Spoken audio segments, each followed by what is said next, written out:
Hi everyone. আমি সবসময় একটা কথা বলে আসছি যে আপনি যদি নতুন উদ্যোক্তা হয়ে থাকেন অথবা নতুন এন্টারপ্রেনার হয়ে থাকেন তাহলে যত বেশি সময় পারেন ব্যাংকে কাটান। কারণ ব্যাংকে যখন আপনি সময় দিবেন তখন আপনি অনেক কিছু জানতে পারবেন। আমি কিছু রিজন বলি। প্রথমটা হচ্ছে যে ব্যাংকে আপনার মতো আরো ব্যবসায়িকের সাথে আপনার পরিচয় হবে। নতুন 10টা প্রোডাক্টের বিষয়ে জানতে পারবেন, মার্কেটের বিষয়ে জানতে পারবেন, ইম্পোর্ট এক্সপোর্টের বিষয়ে জানতে পারবেন।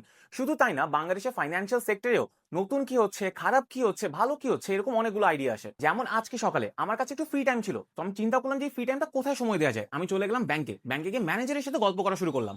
তার সাথে কথা বলতে বলতে ওইখানে নতুন দুজন উদ্যোক্তা আসলো। একজন ডাল নিয়ে কাজ করে, একজন মেশিনারি নিয়ে কাজ করে। তো তাদের কাছ থেকে কি পরিমাণ ডাল সেল হয় বা ডালের মার্কেটটা এখন কেমন এটার বিষয়ে জানতে পারলাম। মেশিনারি কি টাইপের মেশিনারি ইম্পোর্ট হচ্ছে, অথবা ওই ব্যাংকে স্পেসিফিক ওই ব্যাংকে কোন টাইপের মেশিনারি বেশি ইম্পোর্ট হয়, বা ব্যাংকটা কোন প্রোডাক্ট নিয়ে বেশি কাজ করে, এই বিষয়গুলো নিয়ে জানতে পারলাম। যেমন আপনি যখনই কোনো ব্যাংকে যাবেন, আমি আমি নিজে যখন কোনো ব্যাংকে যাই আমি কয়েকটা ইনফরমেশন বের করার ট্রাই করি। প্রথমত, যেহেতু আমি ইম্পোর্ট এক্সপোর্টের কাজ করি, এজন্য ওই ব্যাংকে কি কি প্রোডাক্ট এক্সপোর্ট হচ্ছে বা এক্সপোর্টার কারা, ইম্পোর্টের ক্ষেত্রে কোন প্রোডাক্ট বেশি ইম্পোর্ট হচ্ছে, তার মানে ইম্পোর্টাররা কোন প্রোডাক্টের জন্য বেশি এলসি দিচ্ছে, এই বিষয়ে জানতে পারি। প্রোডাক্টে যখন আসতেছে তার একটা বিল অফ এন্ট্রি পায়, তো ওই বিল অফ এন্ট্রিতে ট্যাক্সের ব্যাপারে লেখা থাকে, অ্যাসেসমেন্ট ভ্যালু লেখা থাকে, এবং আরো অনেকগুলো ইনফরমেশন থাকে, যেমন সাপ্লায়ারের নাম। কারণ আমরা কিন্তু জানি ইন্টারন্যাশনাল বিজনেসে স্ক্যাম এগুলোতে ভর্তি। তো এইরকম জায়গায় যখন আপনি কোনো বিল অফ এন্ট্রি পাচ্ছেন অথবা স্পেসিফিক কোনো ডকুমেন্ট পাচ্ছেন যেখানে ইনফরমেশন গুলো দেওয়া থাকে যে কোন সাপ্লায়ার প্রোডাক্টটা বাংলাদেশে পাঠাচ্ছে, এখানে ট্যাক্স কত, এই ইনফরমেশন গুলো কিন্তু অনেক কাজে আসে।